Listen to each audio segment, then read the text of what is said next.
গ্রামের বউ হয়ে এইভাবে বুদ্ধি করে চলি বলে মাঝে মধ্যে কিন্তু বাজার খরচা লাগে না। তো সুপ্রভাত বন্ধুরা, কেমন আছো তোমরা সবাই?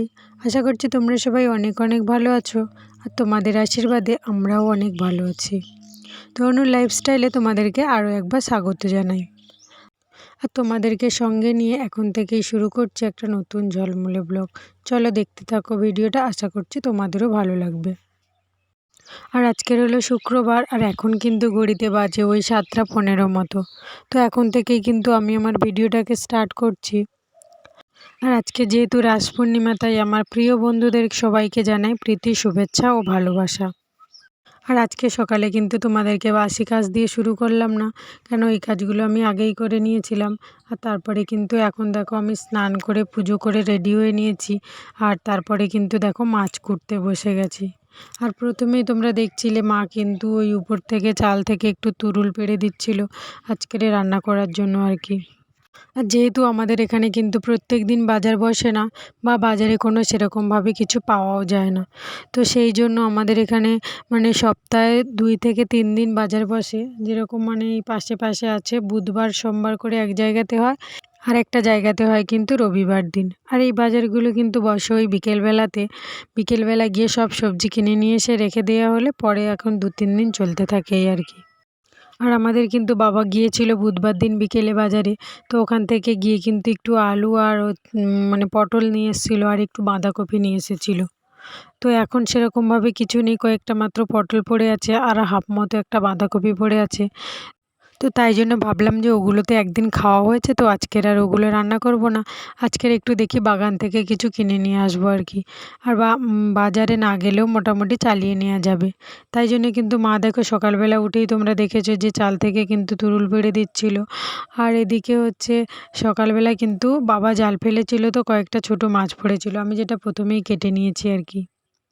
আর এই ছোট ছোট তুরুলগুলো দিয়ে আর ওই কয়েকটা ঢেঁড়স আছে, ওই ঢেঁড়সগুলোকে দিয়ে, ওটা কিন্তু আমাদের বাগানেই হয়েছিল, নিয়ে এসে তুলে রাখা হয়েছিল আর কি। আর নিয়ে এসেছি বাগান থেকে একটু কচু, আর নিয়ে এসেছি কিন্তু একটু টক ফল। এই টক ফলগুলো দিয়ে কিন্তু টক রান্না করলে খেতে খুবই সুন্দর লাগে।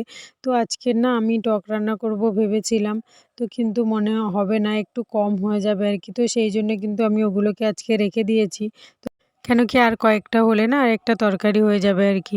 তো আমি কিন্তু এইভাবেই বাঁচিয়ে বাঁচিয়ে করি আর কি, যাতে যে আমার একদিনের বাজার খরচাটাও বেঁচে গেল। আর একসঙ্গে সব না খেয়ে নিয়ে একটু রেখে রেখে গেলে যে আমি পরের দিন কি রান্না করব সেটারও আমার গোছানো থাকে এই আর কি। আর দেখো তারপরে কিন্তু আমি রান্না বসিয়ে দিয়েছি এসে। যেহেতু এই ছোট ছোট মাছগুলো পড়েছিল, এই মাছগুলোকে কেটে নিয়েছি, নিয়ে কিন্তু আমি ভাজা করতে বসিয়ে দিয়েছি। মাছের যেহেতু একটা পিঠ উল্টে দিয়েছি, তো আর একটা পিঠ হতে হতে কিন্তু আমার এদিকে একটু মশলা তৈরি করা হয়ে যাবে। তো তার জন্যে কিন্তু দেখো আমি প্রথমে শিলটাকে ভালো করে ধুয়ে নিয়েছি, আর তারপরে কিন্তু প্রথমে বেটে নিচ্ছি একটু রসুন, আর তারপরে করে নেবো একটু জিরে আর রসুন বেটে নেবো। আর ওদিকে কিন্তু আমি পেঁয়াজ টিয়াজ সব কেটে নিয়েছি আর কি। আর আমি কিন্তু আঁচের উনানটাতেই রান্না করতাম, যেহেতু একটা উনান তো আর একটু দেরি মতো হয়ে গেছে, তো সেই জন্যে কিন্তু আমি দুটো উনানেই রান্না বসিয়ে দিয়েছি। একদিকে আমার ভাত হতে হতে একদিকে তরকারি হবে আর কি, তরকারি হতে হতেই ভাত হয়ে যাবে। আমার দুটো তরকারি হবে না, কিন্তু আমার এদিকে ভাত অনেক আগেই হয়ে যায়। আর দেখো আমি কিন্তু প্রথমেই বসিয়ে দিচ্ছি কচু তরকারিটাকে। যেহেতু কচু তরকারিতে তো আমি টক রান্না করব বলে ভেবেছিলাম, কিন্তু যেহেতু টক কম পড়বে বলে ওটাকে তো রেখে দিলাম। তাই জন্য একটু পালং শাক তুলে নিয়ে এসেছিলাম বাগান থেকে। আগের দিনের ভিডিওতে তোমাদের দেখেছিলাম পালং শাকগুলো কেমন বড় বড় হয়েছে, তো সেখান থেকেই কিছু পালং শাক তুলে নিয়ে এসেছিলাম, আর নিয়ে এসে কিন্তু আজকে কচু পালং শাক আর মাছ দিয়ে রান্না করছিলাম। আর এখানে দেখো আমি রান্না করতে করতে মা দেখো বাগানে যে আগের দিনে সেই দেখিয়েছিলাম ওলকপি বিটকপির চারা লাগানো হয়েছিল, তো ওটাকে আজকের কিন্তু মটর খাটিয়ে সব জল দেওয়া হবে আর কি। তো সেই কারণে কিন্তু মা না হচ্ছে এই সার দিয়ে দিচ্ছে আর কি বাগানগুলোতে, আর আমি কিন্তু এখানটাতে রান্না করছি। আর আমার কিন্তু এর মধ্যে দেখো কচুর তরকারিটা হয়ে গেছিলো, আর তারপরে কিন্তু আমি বসিয়েছি ঢ্যাঁড়সের তরকারিটা। ঢ্যাঁড়স আর ওই তুরুল দিয়ে রান্না করব। দুটো কাঁকড়া আছে, তো সেটা দিয়েই কিন্তু আজকে রান্না করব আর কি। আর তরকারিটা দেখো আমি কিন্তু ভালো করে নেড়ে আর ঢাকা দিয়ে দিয়েছি। আর তারপরে কিন্তু দেখো খুলেছি, প্রায় হয়েই গেছে। আমার কিন্তু জল টল কিছুই দিইনি, এমনি ঢাকা দিয়ে করেছি আর কি। আর যে পালং শাকটা আজকে তুলে নিয়ে এসেছি না, তোমাদেরকে তো দেখানোই হয়নি যে পালং শাকটা, তো ওর কয়েকটা কিন্তু আমি রেখেছিলাম আজকের বাবানের তরকারির জন্য, মানে কিছুটা আমাদের কচুতে দিয়েছিলাম আর কিছুটা কিন্তু বাবানের জন্য রেখেছিলাম। তো দেখো এখানে বাবানেরও আজকের একটু খিচুড়ি করব, তো সেই কারণের জন্য কিন্তু সবজিটাকে একটু ভালো করে আর কি একটু আগে কষিয়ে নিচ্ছি, একটু জিরে ফোড়ন দিয়েছি আর সামান্য একটু হলুদ। আর না ভালো করে কষিয়ে নিয়ে কিন্তু এটা আমি একটু প্রেসারেই সিটি মেরে নেবো, চাল আর ডাল দিয়ে। যেহেতু ভাত হয়ে গেছে, ভাতটা ওখান থেকে নেবো আর একটু ডাল দিয়ে দেবো, দিয়ে কিন্তু ভালো করে প্রেসারে সিটিটা মেরে নেবো। আর আমার কিন্তু সব রান্না কমপ্লিট হয়ে গেছে, আর এবারে শুধু বাবানের খিচুড়িটা বসিয়ে দিয়ে তারপরে কিন্তু দেখো এই যে বললাম গাছে জল দেওয়া হবে, তাই জন্য কিন্তু এই দেখো পাইপ খাটানো হয়েছে আর আমি কিন্তু পাইপটা ধরে আছি পিছনের দিকে আর কি। মা জল দিচ্ছে আর আমি ধরেছিলাম। এটা প্রথম শশাতে দেওয়া হচ্ছিল, শশা বাগানে। আর দেখো কত ফুল এসছে, শশা বাগানে দেওয়া হচ্ছিলো, তারপরে দেওয়া হবে বেগুন বাগান, আর সবার লাস্টে কিন্তু দেওয়া হবে ওলকপিতে আর কি। আর এখানে দেখো জল দেওয়া হচ্ছে, এখানে দেখো লেবু গাছগুলোতে এত বড় বড় লেবু হয়েছে আর সব কিন্তু পেকেও গেছে। আর তারপরে দেখো এখানে কিন্তু যেটাতে জল দেওয়া হচ্ছে এটা কিন্তু হচ্ছে পালং শাক আর ধনে, যে ধনে গাছ আর পালং শাক দেওয়া হয়েছিল, মানে ওই পালং শাক তো হয়েছে, আবার একবার ফেলা হয়েছে আর কি, মানে ওটা খেতে খেতে আবার এটা হয়ে যাবে আর কি বড়। আর যেহেতু এই পালং শাকের গাছগুলো তো ছোট ছোট, তো সেই জন্য কিন্তু ডাইরেক্ট পাইপ দিয়ে জল দিলে না একদম মানে মাটির সাথে মানে ও পড়ে যাবে আর কি, আর উঠতে পারবে না, মানে ভেঙে যাবে। তো সেই কারণের জন্য না এই ছোট মানে এই হাঁড়িটাতে কিন্তু আমি মানে চাল ধোয়া হয় আর কি, ওই চাল ধোয়া হাঁড়িতে করে জল দেওয়া হচ্ছে, যাতে ওর তো ফুটো ফুটো ছোটোগুলো ছোট ছোট আছে, তার জন্য কিন্তু মানে কোনো অসুবিধা হবে না আর কি, গাছের গায়েও লাগবে না বা সুন্দরভাবে জল দেওয়া হয়ে যাবে।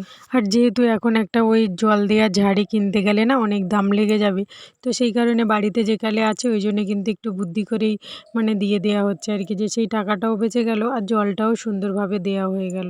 আর দেখো গাছগুলো এত সুন্দরভাবে হয়েছে, এখন ছোট বলে অতটা ভালো বুঝতে পারছো না, একটু বড় হলেই দেখতে পারবে, খুব সুন্দর হয়ে বেরিয়েছে আর কি।